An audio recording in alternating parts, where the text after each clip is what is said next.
Olá!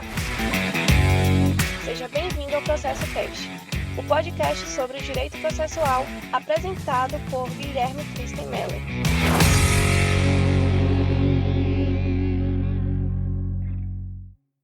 Olá! Seja bem-vindo ao 5º episódio do Processo Cast. Nesta semana vamos falar sobre o caráter taxativo do rol do artigo 1015 do Código de Processo Civil, ou seja, sobre a taxatividade de hipóteses passíveis de interposição do recurso de agravo de instrumento. Importante destacar que a minha proposta é de explicar sobre a taxatividade e não sobre cada um dos incisos do artigo 1015 do CPC, afinal, para isso bastaria você abrir o código e ler, juntamente com o CPC comentado, cada um deles. Pois bem, dito isso, vamos do princípio. Analisando as reformulações nos subsistemas processuais propostas pela Comissão de Processualistas que auxiliou no processo de elaboração do Código de Processo Civil 2015, em sede de exposição de motivos, vê-se que um dos principais vetores que conduziram os trabalhos do grupo estava em resolver, ou no caso diminuir, a complexidade que pairava sobre alguns desses subsistemas. Como exemplo, lá mencionou-se o subsistema recursal. Vejam, particularmente eu não concordo com a utilização da palavra complexidade.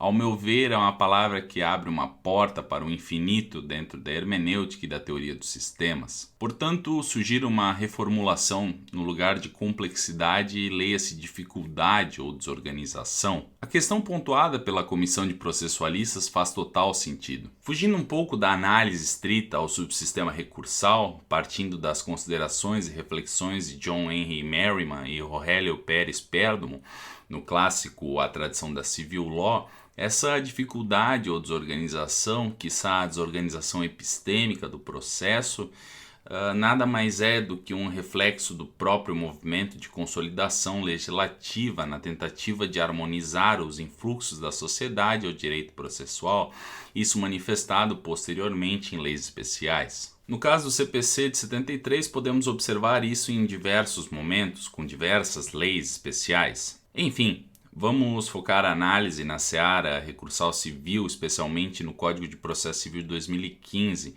em que é possível observar o esforço legislativo hercúleo nessa tentativa de reformulação destinada a proporcionar uma melhor coesão desses subsistemas processuais. Em um panorama geral, partindo da obra Recursos e Processos nos Tribunais, do professor Vinícius Silva Lemos, livro que, na minha opinião, é uma das doutrinas mais completas sobre recursos na atualidade, é possível que se denote algumas coisas, como, por exemplo, a unificação temporal dos recursos, melhor dizendo, com a uniformização do prazo de interposição dos recursos contidos no rol do artigo 994 para 15 dias, cuja ressalva trata-se dos embargos de declaração, o qual é oponível em até 5 dias, contrariando a realidade do CPC de 73, em que existiam recursos que eram oponíveis em 5, 10 ou 15 dias. 2. Modificações ocorridas em sede de juízo de admissibilidade do recurso de apelação, transferindo o ônus do juízo de admissibilidade prévio para o próprio tribunal e não mais seja feito em primeiro grau jurisdicional, inclusive da apreciação do requerimento de concessão das benesses da justiça gratuita no próprio apelo. 3. Sobre os recursos em espécie, veja-se o caso dos embargos de declaração, em que se chama a atenção na sua nova sistemática ao seu fortalecimento, afinal afastando-se um velho equívoco quanto ao seu cabimento contra decisões interlocutórias. Conforme a atual redação, o seu cabimento dá-se contra qualquer decisão judicial. Em sentido abrangente da temática, ao observarmos os recursos cíveis previstos no artigo 994 do Código de Processo Civil, contemplamos a exclusão dos embargos infringentes, advertindo para a fina sintonia entre essa espécie recursal e o artigo 942, todavia não devendo ser interpretado como recurso, mas sim exclusivamente como efeito. A formalização mediante inclusão no rol do agravo interno, agravo em recurso especial ou extraordinário. Enfim, Deixarei para continuar essa lista de modificações em um futuro episódio. Agora, assentando-se no agravo, outro ponto interessante é a polêmica reformulação das hipóteses de cabimento do recurso de agravo de instrumento, o objeto deste episódio. Pensando especialmente naqueles que tiveram pouco contato com a área recursal, apenas para refrescar, permitam-me fazer um apanhado geral e muito breve sobre o agravo de instrumento. Parafraseando o professor Humberto Teodoro Júnior, estamos falando de um recurso oponível contra decisões interlocutórias, ou seja, contra os pronunciamentos judiciais de natureza decisória que não se enquadram no conceito de sentença. Afinal, contra despacho, vide disposto no 1001 do CPC, não cabe interposição de recursos e o recurso cabível contra a sentença é o recurso de apelação, artigo 1009. Historicamente, a figura do agravo de instrumento é presente desde o direito romano, em que as primeiras distinções entre as decisões judiciais, ou seja, se sentença ou se interlocutória, apareceram. Para o Brasil, a primeira aparição, no plano legislativo, do agravo de instrumento é no Decreto 737 de 1850, no artigo 669, disposição que versava acerca das figuras do agravo de petição e do agravo de instrumento. Posteriormente, o CPC 39 manteve a figura do agravo, a qual era dividida em 3 espécies. Agravo no auto do processo, muito parecido com o já extinto agravo retido, agravo de petição e agravo de instrumento, este último oponível contra algumas hipóteses e decisões interlocutórias. O seu sucessor, o Código de Processo Civil de 73, alterou essa regra e repaginou o agravo. Seja pela extinção mediante incorporação do agravo de petição no recurso de apelação ou pela extinção do agravo no auto do processo pelo agravo retido,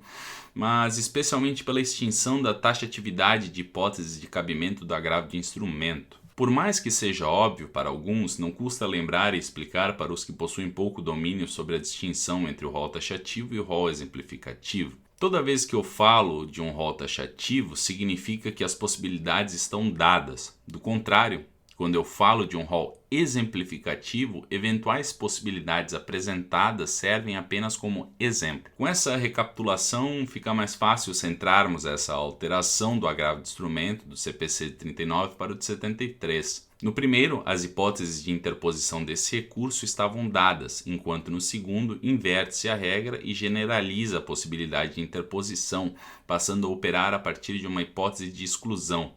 Ou seja, cabe agravo de instrumento contra todas as decisões judiciais que não seja despacho e ou sentença. E a situação do agravo de instrumento na perspectiva do Código de Processo Civil de 2015? Pois bem, é importante que você tenha em mente que o CPC vigente descontinuou a regra do seu antecessor. O que aconteceu foi uma opção de transmissão da generalidade para o recurso de apelação.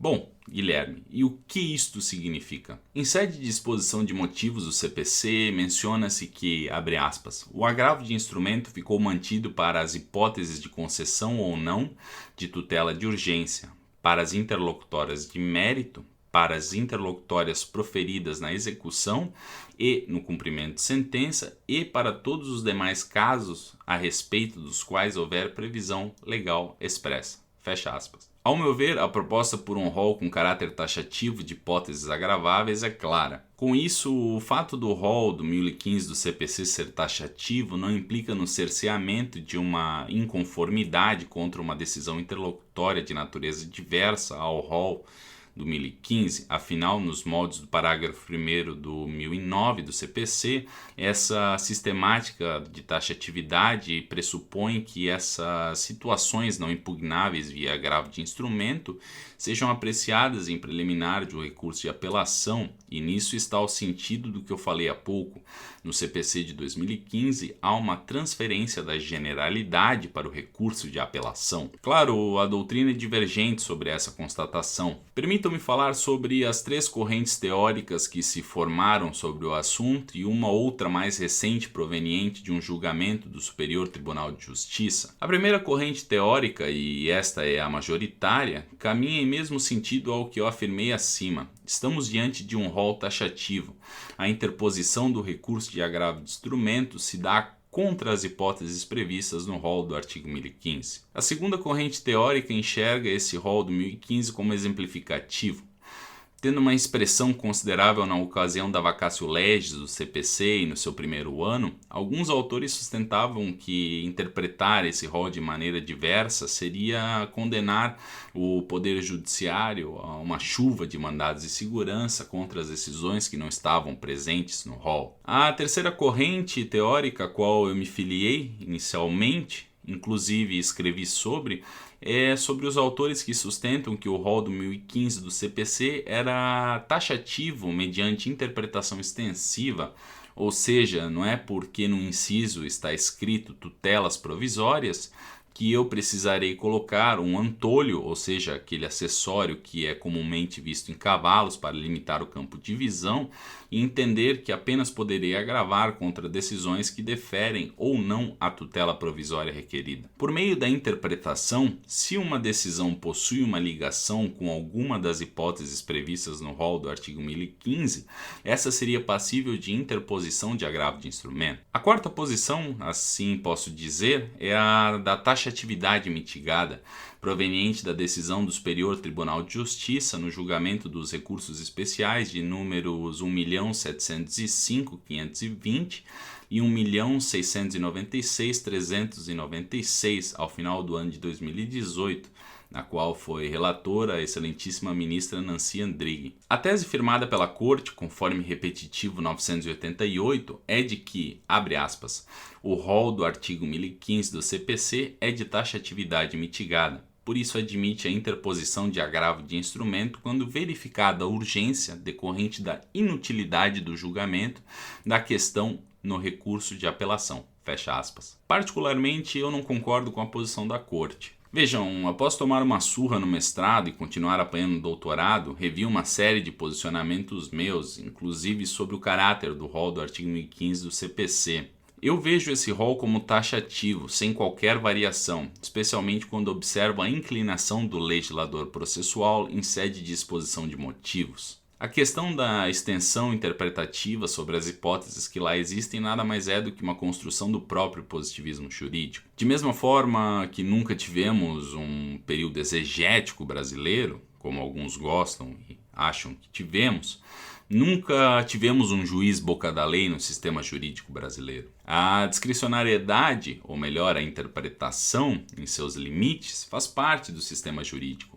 Questão que por muitas vezes é incompreendida e acaba gerando algumas quimeras jurídicas, ou seja, teses jurídicas altamente desconexas ao disposto na legislação, as quais derivam de uma excessividade discricionária. Bem ou mal, a discricionariedade faz parte do sistema jurídico, de modo que, por óbvio, a taxatividade sempre admitirá interpretações.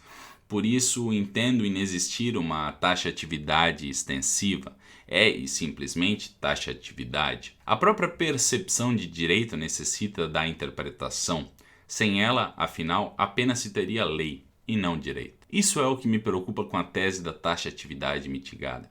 Afinal, ao meu ver, é uma tese que incorre em sérios problemas de uma excessividade de discricionariedade.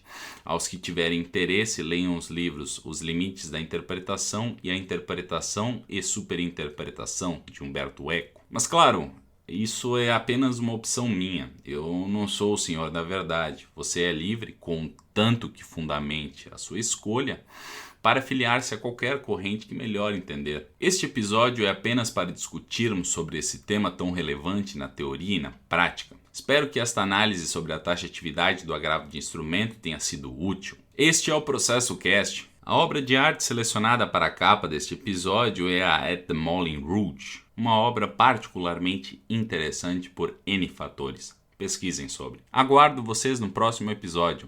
Tchau!